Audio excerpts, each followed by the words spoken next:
irei para lá. Nada é meu, nada é seu. Você tem que entender isso. Tudo vem de Deus. Toda a sua capacidade vem de Deus. Os dons que você tem vem de Deus. Tudo que você tem vem de Deus. Tudo que você é porque Deus quis que você fosse assim.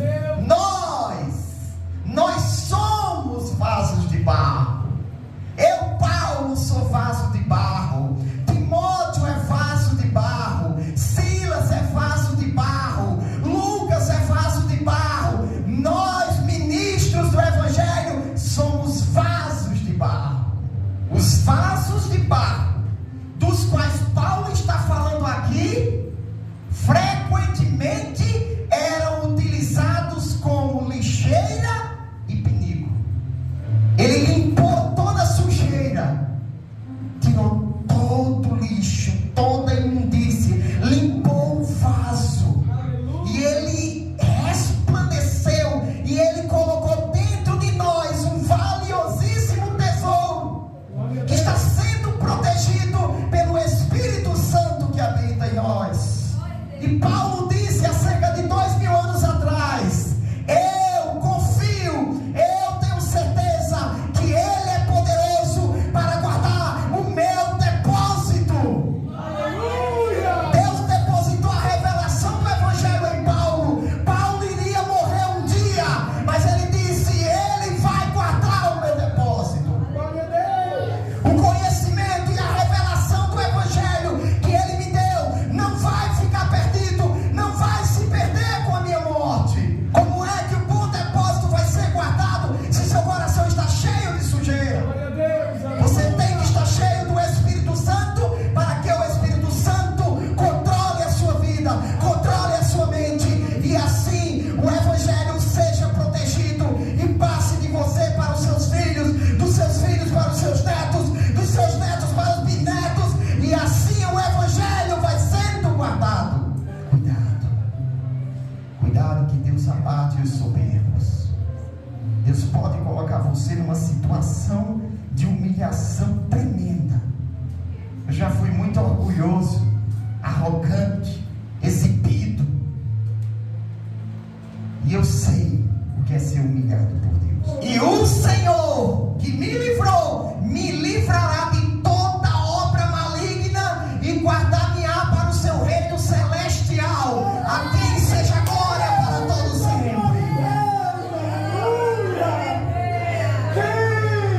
E ele estava preso quando escreveu isso. Ele estava preso e estava dizendo isso: o Senhor me livrará de toda obra maligna, não vai destruir a minha fé. Você não tem razões para se orgulhar. Você não tem motivos para se orgulhar. Paulo, com todas aquelas revelações que ele teve, ele dizia: eu não tenho motivos para me orgulhar. Ninguém tem motivos para se orgulhar. Ah, mas e se o cara tem uma casa boa, um carro bom, se é capacitado, se tem um monte de talentos, um monte de capacidades? Não tem motivos para se orgulhar, porque nada do que ele tem é dele. Foi Deus que deu. Foi Deus que deu. Nós vemos esse caso aí, essa pessoa que sofreu um atentado. Tentaram assassinar essa pessoa. Alguém poderia dizer: não, mas é um professor de karatê, de jiu-jitsu, tem um bom preparo físico, por isso que ele se esquivou, ele correu com muita velocidade e conseguiu se livrar da morte. Eu digo: sim, mas quem deu essa capacidade a ele? E se Deus não quisesse que ele fosse livrado? Ele poderia tropeçar, ele poderia ficar distraído por alguns segundos e não ver o momento em que apontaram para ele. Então, tudo vem de Deus, toda a sua capacidade vem de Deus, os dons que você tem vem de Deus, tudo que você tem vem de Deus, tudo que você é porque Deus quis que você fosse assim. Deus te deu de presente isso. Você não tem razões para se orgulhar. Jó sabia disso. Jó sabia disso. Ele disse: no saí do ventre da minha mãe, eu saí sem nada. Eu não trouxe roupas de lá, foi que me deram roupas. Eu não sabia falar, só chorar. Mas eu tive que aprender, alguém me ensinou a falar. Alguém cuidou de mim quando eu estava doente. Alguém me protegeu quando eu era criancinha. Eu saí nu do ventre da minha mãe e nu voltarei para lá. Nada é meu, nada é seu. Você tem que entender isso. Você não tem motivos para se orgulhar. Você não tem motivos para se orgulhar. Cuidado que Deus abate os soberbos. Deus pode colocar você numa situação de humilhação tremenda. Cuidado. E graças a Deus se Ele fizer isso. E louvado seja Deus se Ele fizer isso. Porque vai ser para o seu bem. Eu já fui muito orgulhoso, arrogante, exibido. E eu sei o que é ser humilhado por Deus. E a humilhação de Deus, quando a gente aceita, é uma bênção. É uma bênção ser humilhado debaixo da potente mão de Deus. Porque a humilhação de Deus só traz exaltação, só traz benefícios. Então, meus irmãos, nós lemos esse texto aí. Paulo, ele fala que Deus, aquele Deus que disse lá no princípio, haja luz, Deus fez com que a luz surgisse no universo, para iluminar a terra principalmente. Deus fez com que a luz existisse, haja luz. Paulo diz que esse mesmo Deus, Ele é quem brilhou dentro de nós, Ele é quem resplandeceu dentro de nós, para que a gente fosse iluminado para compreender o Evangelho. E esse Evangelho Paulo chama de tesouro. Tesouro. O tesouro de Deus está dentro de você. Só que algo interessante nessa carta que eu queria que você observasse. Quando Paulo fala eu, ele está falando dele mesmo. Não é isso?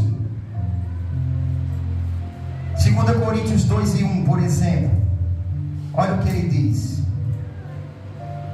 mas deliberei isto comigo mesmo, não ir mais ter convosco em tristeza. Ele estava falando de quem? Quem deliberou, quem planejou, quem decidiu? Foi ele. Então, quando Paulo diz eu, ele está falando dele mesmo. Mas nesta carta, quando ele diz nós, ele não está falando de todos, incluindo ele, os ministros do Evangelho e a igreja. Ele não está falando de todos, incluindo a igreja.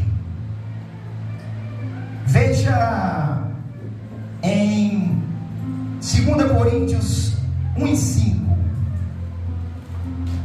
Veja aí o que diz no capítulo 1 e versículo 5. Porque como as aflições de Cristo são abundantes em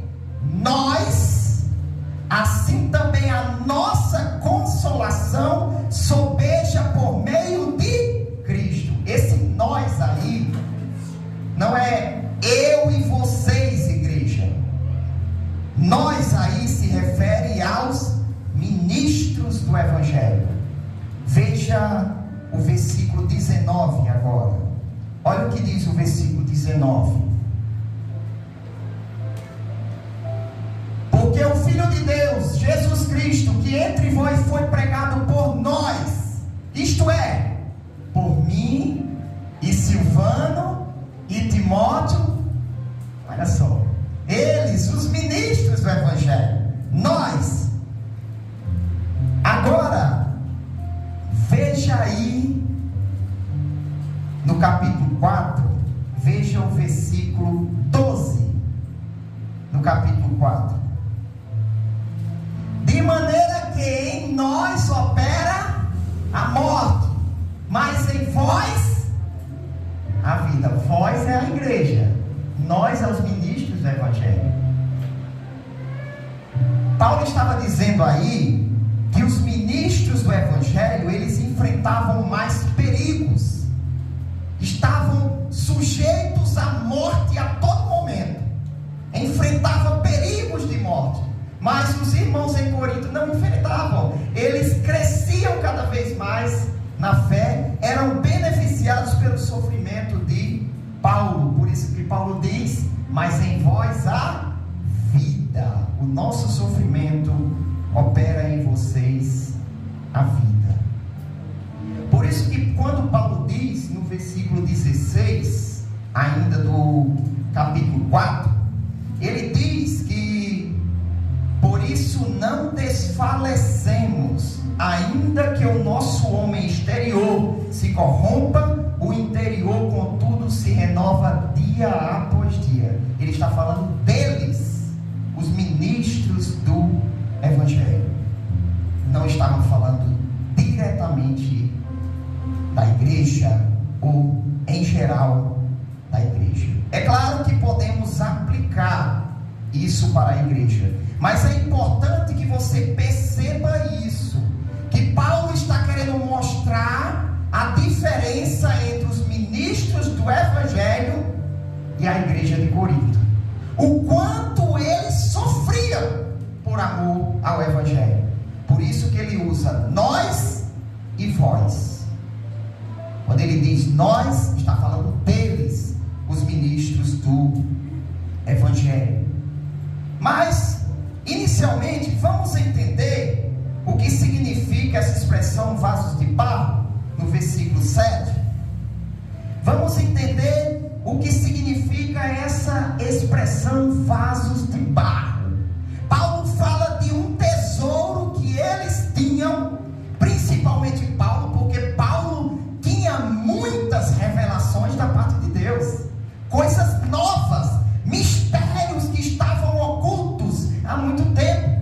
E essas revelações Paulo passava para Timóteo, para Silvano, que é Silas, e para os outros, Lucas, por exemplo, e tantos outros ministros do Evangelho. Eles tinham esse tesouro dentro deles. Nós temos esse tesouro dentro de nós. O mais pequeno aqui, o mais falho, tem alguma verdade do Evangelho plantada no coração que muitos lá fora não têm. Oh, glória a Deus, aleluia. Você tem um tesouro dentro de você. Só que o fato de você ter algo valiosíssimo dentro de você, um tesouro, isso pode levar você a se orgulhar. Esse tesouro que está dentro de você traz várias bênçãos para a sua vida, e isso pode levar a você a se orgulhar. Tem muitos que têm prosperidade. Deus dá prosperidade para trabalhar na obra, para investir na obra. Então essa pessoa também pode se orgulhar por causa da prosperidade. Tem muitos que têm talentos extraordinários por causa desse tesouro que está plantado dentro deles, e também eles podem se orgulhar. Quando Paulo fala de vasos de barro, ele está se referindo ao corpo humano, ao corpo natural, o corpo não glorificado dele e dos outros ministros do Evangelho. Nós somos vasos de barro. Eu, Paulo, sou vaso de barro. Timóteo é vaso de barro.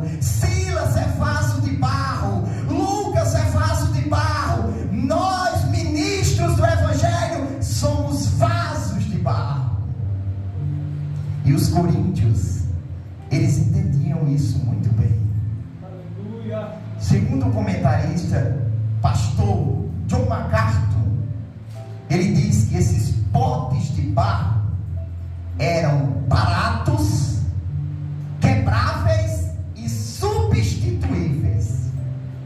Era fácil demais você trocar um vaso de barro, porque ele era barato. Um vaso de barro era fácil de se quebrar, era fácil de substituir, era fácil, porque era barato, era feito de barro. Mas esses vasos serviam às funções domésticas necessárias. Algumas vezes eram usados como cofre para armazenar objetos de valor, como dinheiro, joias e documentos importantes.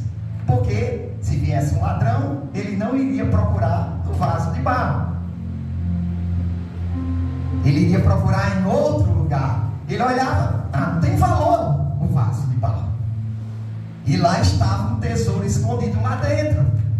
Dinheiro, joias, documentos importantes. Porém, com mais frequência, eram usados para guardar lixo. Serviam de lixeira. E dejetos humanos serviam de pinico. Os vasos de barro, dos quais Paulo está falando aqui, frequentemente eram utilizados como lixeira e pinico. Só se colocava sujeira dentro deles. Por quê? Porque não tinha valor. Porque não tinha valor. Vai comprar um pinico ali na rua para você ver o preço. Vai comprar uma lixeira, apesar de que tem lixeira moderna hoje que é cara, né? Lixeira moderna, cara, mas aqui não era assim. Nesse texto aqui nós conseguimos observar o que Paulo quer passar. Ele mostra as duas fases na vida do crente. A primeira fase é quando ele era lixeira e pinico, a pessoa mais importante lá da rua, lá do mundo. Pode ser rico, pode ser famoso, mas é uma lixeira, é um pinico que tem sujeira dentro dela, sujeira, imundície dentro dela, sujeira, pecados, abominações, perversões dentro delas. E quando elas fazem algo ou dizem algo, só sai podridão da boca delas. Eliasaf também disse isso hoje pela manhã, que nos últimos dias, o que é que a gente enfrentaria? Tempos trabalhosos. E lá tem uma lista das sujeiras que tem dentro dos homens. Uma lista de sujeira. Egoístas, avarentos, presunçosos, arrogantes, orgulhosos. Nós éramos assim na nossa antiga vida, bem antes de Deus. Ele mesmo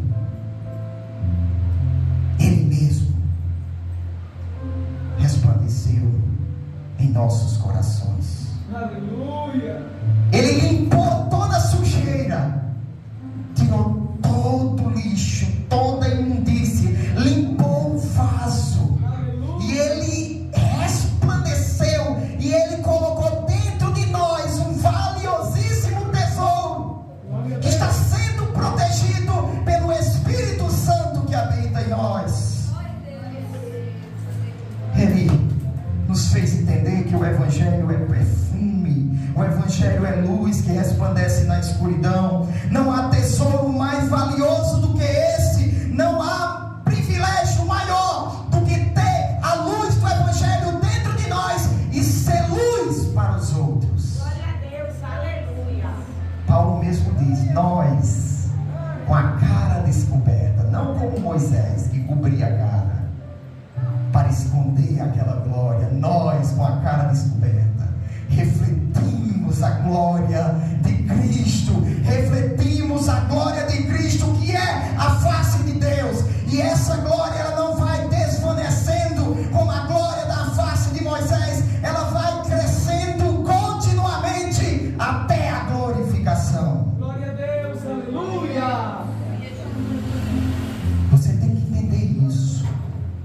o homem sem Deus, ele é lixeira, ele é pinico. E quando você aceitou o Senhor Jesus Cristo, Ele limpou você e colocou dentro de você esse tesouro que é o Evangelho. E você se tornou um cofre para guardar um tesouro valiosíssimo. Perceba que mesmo que Paulo esteja falando dos ministros do Evangelho, isso se aplica a todos nós. Porque temos a revelação guardada em nossos corações. Por isso, meus irmãos, nós temos a responsabilidade, o dever de proteger esse tesouro que Deus confiou em nossas mãos. Você tem o conhecimento da verdade e despreza esse conhecimento. Você tem esse conhecimento da verdade e muitas vezes você age contra esse conhecimento. Você é rebelde a esse conhecimento. Você desobedece a palavra de Deus, desobedece a iluminação que Ele deu na sua mente. Você tem que guardar o bom depósito que Deus fez em você. Glória a Deus, aleluia. Deus depositou dentro de você o Evangelho.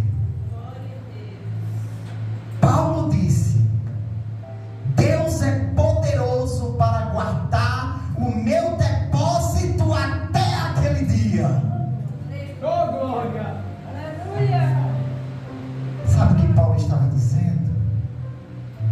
Que Deus iria usar homens fiéis, homens idôneos ao longo da história, para que esse Evangelho fosse passado de pessoa em pessoa e esse Evangelho não fosse perdido. Oh, aleluia, glória a Deus.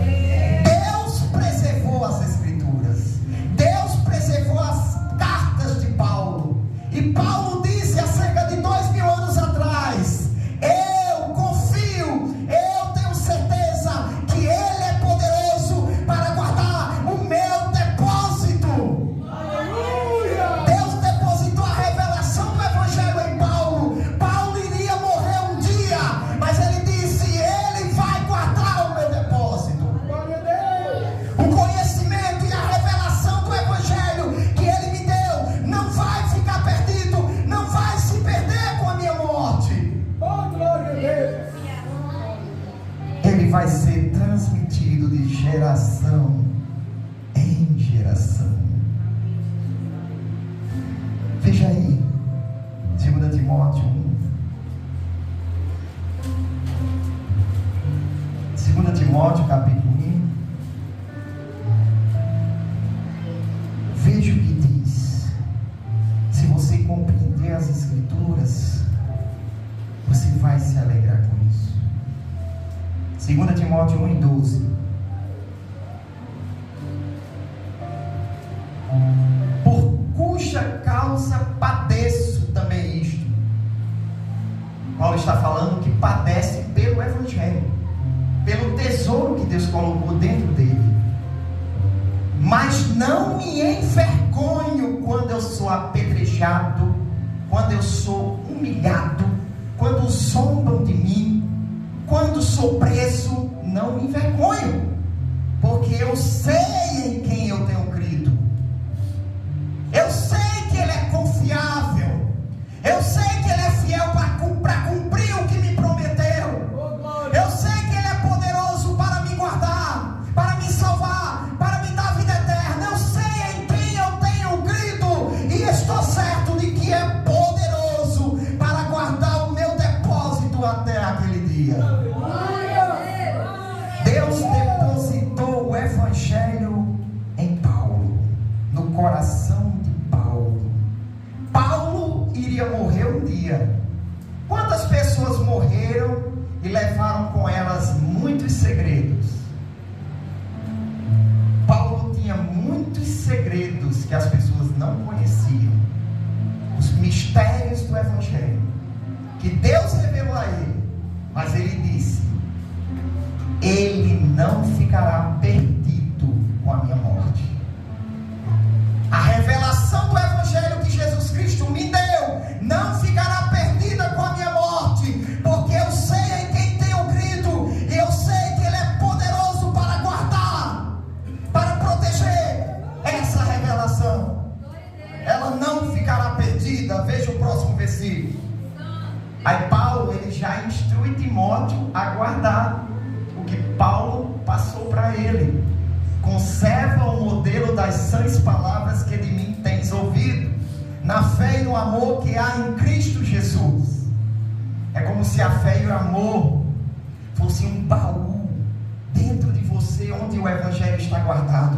Não tem como proteger o Evangelho sem fé. Não tem como proteger o Evangelho sem amor. Não tem como, se você não confia na palavra, se você não tem fé firme na palavra de Deus, quando a maioria disser o contrário, você vai dizer: eu vou ficar com a maioria, eu não vou me opor a isso não. Mas se você tem fé, você pode ficar sozinho, porque você tem o amor de Deus no seu coração, e você se importa com as pessoas, e você se preocupa em levar a verdade para as pessoas, porque quem ama fala a verdade. Quem ama fala a verdade. Aí, continuando, Paulo diz que esse bom depósito que é o Evangelho, ele só tem como ser guardado pelo Espírito Santo. Ele só tem como ser guardado pelo Espírito Santo. Guarda o bom depósito pelo Espírito Santo que habita em nós. Guarda o bom depósito, protege o bom depósito. Mas como Eleazar falou hoje de manhã, como é que o Espírito Santo vai te encher se seu coração já está cheio de sujeira? Como é que o bom depósito vai ser guardado se seu coração está cheio de sujeira?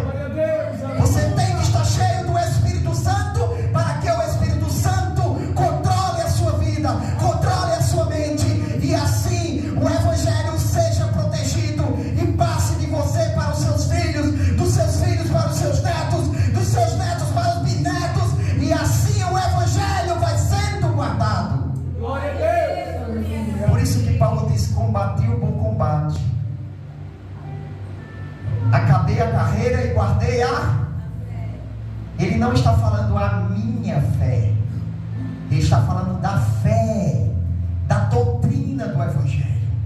Ele guardou, ele protegeu essa doutrina, ele guardou o bom depósito, ele guardou o Evangelho que estava dentro dele, ele protegeu a sã doutrina, ele guardou, ele protegeu.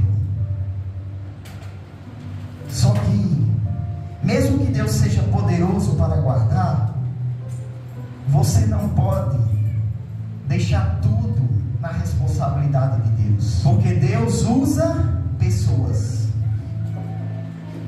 Paulo passou para Timóteo as sãs palavras do Evangelho, a sã doutrina. E olha o que ele diz em 2 Timóteo 2:2.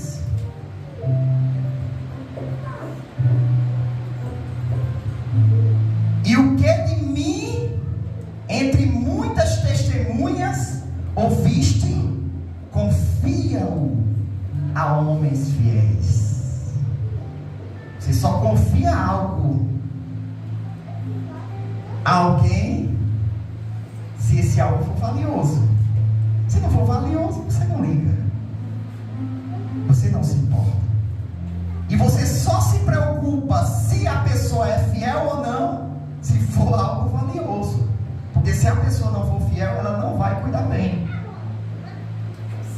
Então Paulo ensinou a sã doutrina, o santo Evangelho, depositou em Timóteo pelo Espírito Santo o tesouro valiosíssimo do Evangelho, e disse: Timóteo, você agora tem que depositar em outras pessoas.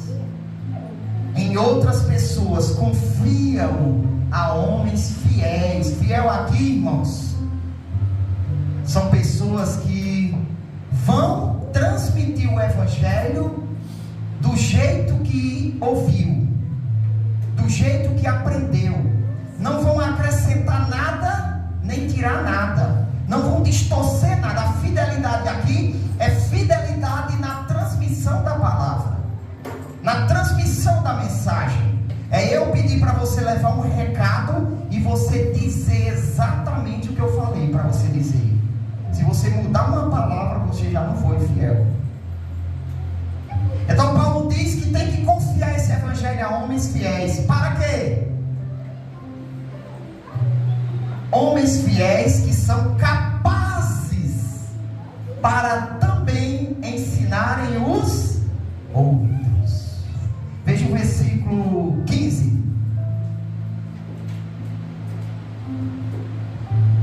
Procura apresentar-te a Deus aprovado como obreiro que não tem de que se envergonhar. Aí não é a vergonha que você sente diante das pessoas, mas a vergonha que você pode sentir diante de Deus naquele dia.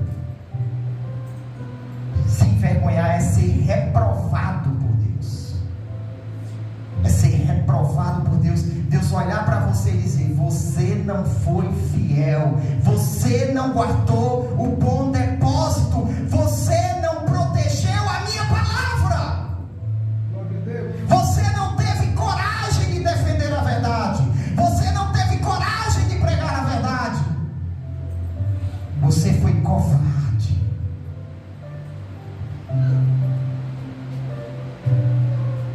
Um obreiro aprovado, ele maneja bem a palavra da verdade. Manejar bem não é conquistar multidões, é fazer do jeito de Deus. Se você fizer do jeito de Deus e só uma pessoa aprovou, você já manejou bem a palavra da verdade. Se você fizer do jeito de Deus e ninguém aprovar, você já manejou bem a palavra da verdade. Quem aprova o seu ministério não são as pessoas, não é a quantidade de pessoas, não é a quantidade de aplausos, não é a quantidade de likes. Quem aprova o seu ministério é a palavra de Deus. A palavra de Deus. Se estiver de acordo com a palavra de Deus, você está aprovado. Veja aí o versículo 20. Ora, numa grande casa não somente há vasos de ouro e de prata, mas também de pau e de barro, uns para honra, outros porém para desonra. O vaso que serve para desonra são os vasos de barro e de madeira, porque eles eram baratos e eram utilizados como eu falei dos vasos de barro, pinico e lixeira. Vasos usados para fins desonrosos. Mas os vasos de prata e de ouro eram valiosíssimos. A prata ainda é valiosa hoje, imagina naquele tempo. Eram valiosíssimos. O que Paulo está querendo dizer com isso? Que se você guardar um bom depósito, você é comparado a um vaso de prata e de ouro, dependendo do quanto você é fiel a Deus no seu ministério. Pode ser de prata ou de ouro, mas se você não guarda, você é um vaso desonroso, um vaso que causa vergonha em Deus. Veja o próximo. De sorte que, se alguém se purificar destas coisas, será vaso para honra, santificado e idôneo, capaz para o uso do Senhor e preparado para toda boa obra. Pode não ter ninguém querendo te escutar. Você pode ter um monte de gente te odiando. Mas se você defende o Evangelho, você está preparado para toda boa obra. Glória a Deus. Quando Deus precisar, Ele vai usar você. Ele vai usar você. Ele não vai pegar aquele covarde. Ele não vai pegar. Ele não vai usar aquele que não tem coragem de defender a verdade do Evangelho. Não vai. Mas é possível ser vaso de honra, mesmo sendo de barro. Aí, em Timóteo, não tem tesouro dentro dele. Não tem tesouro dentro dele. Mas em 2 Coríntios, tem tesouro. E para que Deus colocou esse tesouro em vasos de barro? Porque Deus não transformou você e tornou você uma pessoa, um super-herói, um poderoso. Por quê? Para que a excelência do poder, o poder que purifica, o poder que regenera, o poder que transforma, o poder que ilumina, o poder que santifica, o poder que nos usa, esse poder que a tudo excede vem de Deus. Glória a Deus, aleluia. Para que você entenda isso, que o poder vem de Deus. Por isso que Paulo usa a ilustração do vaso de barro, não para dizer que somos desonrosos, mas para dizer que não temos capacidade em nós mesmos, capacitados para sermos idôneos na obra do Senhor. Essa capacidade não vem de nós, não vem de nós, mas nós somos capazes, só que em meio aos sofrimentos. Por quê? Porque um vaso de barro que tem um tesouro dentro dele, ele é capaz para guardar esse tesouro, mas ele guarda em meio aos sofrimentos, para que você sempre lembre que você ainda é um vaso de barro. Por isso o apóstolo Paulo narrou um acontecimento, está lá em 2 Coríntios 1:8. Ele narrou um acontecimento para mostrar o quanto nós somos frágeis, e se não fosse o poder de Deus em nossa vida, nós quebraríamos, despedaçaríamos. Porque não queremos, irmãos, que ignoreis a tribulação que nos sobreveio na Ásia, pois que fomos sobremaneira agravados, mais do que podíamos suportar, de modo tal que até da vida desesperamos.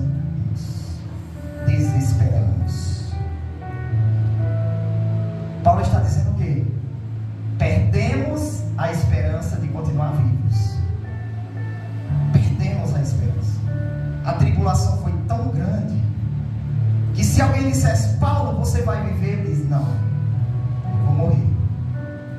Imagina, você passar por essa situação. Você tem convicção: eu vou morrer. Eu vou morrer. Veja o próximo. Mas já em nós mesmos tínhamos a sentença de morte, para que não confiássemos em nós mesmos, mas em Deus que ressuscita os mortos, que tem todo o poder. Veja o próximo. O qual nos livrou de tão grande morte e livrará, em quem esperamos que também nos livrará ainda. Na maioria dos manuscritos tem o qual nos livrou, nos livra e continuará nos livrando. Era essa a confiança que Paulo tinha. Paulo, ele perdeu a esperança de ficar vivo. Mas em que sentido ele perdeu a esperança? Não foi perder a fé. Não foi. Ele simplesmente confiava que Deus tinha o controle de tudo.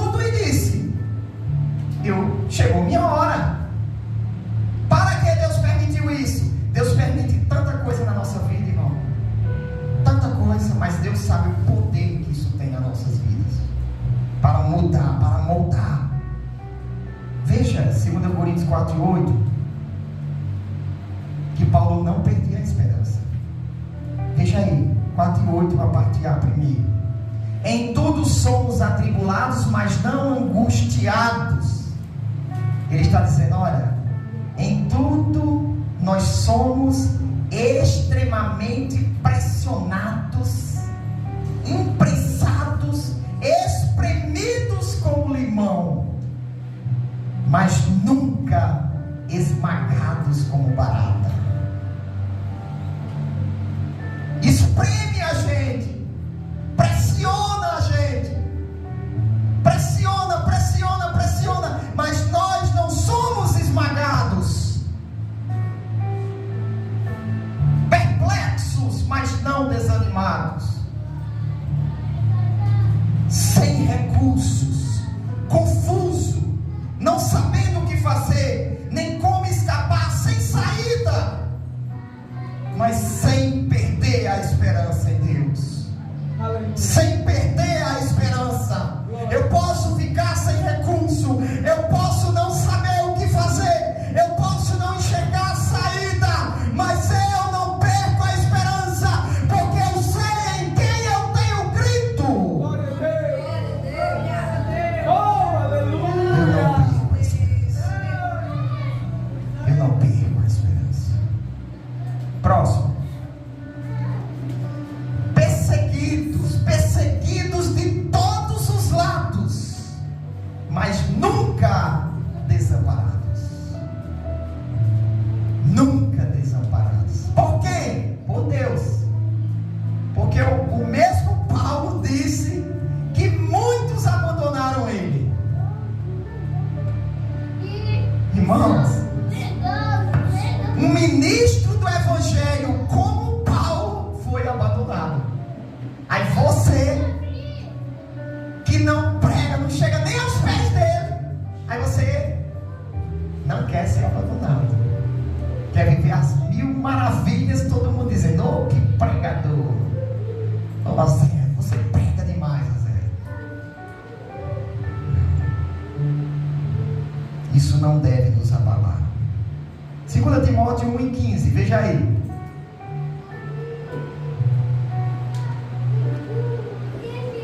Timóteo 1:15.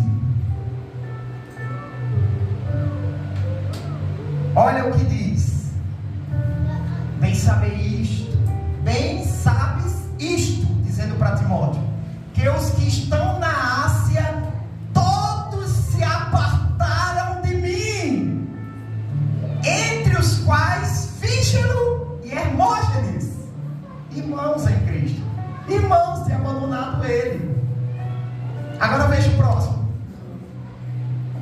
O Senhor conceda misericórdia à casa de Onesíforo, porque muitas vezes me recreou e não se envergonhou das minhas cadeias. Não se envergonhou do fato de eu estar preso.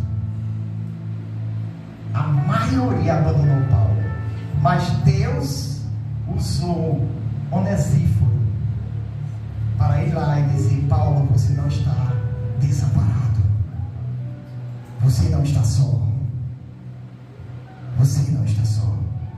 Veja aí ainda no mesmo livro, veja agora o versículo, capítulo 4, versículo 16.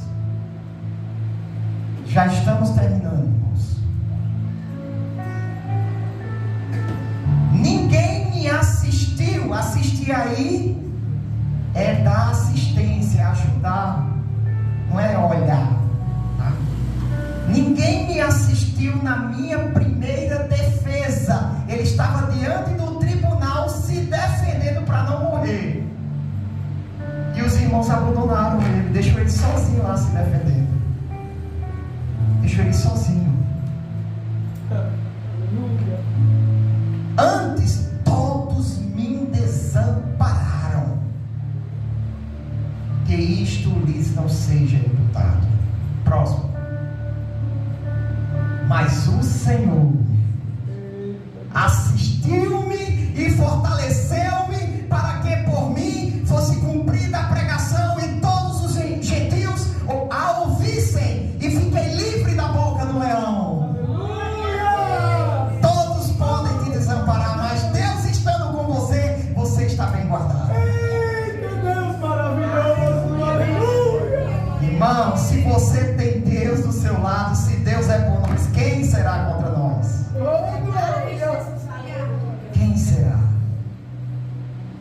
próximo. E o Senhor que me livrou, me livrará de toda obra maligna e guardar-me-á para o seu reino celestial. A quem seja glória para todos sempre. E ele estava preso quando escreveu isso. Ele estava preso e estava dizendo isso: o Senhor me livrará de toda obra maligna. Não vai destruir a minha fé, não vai destruir. A minha coroa está reservada, aquela coroa que me será dada pelo justo juiz.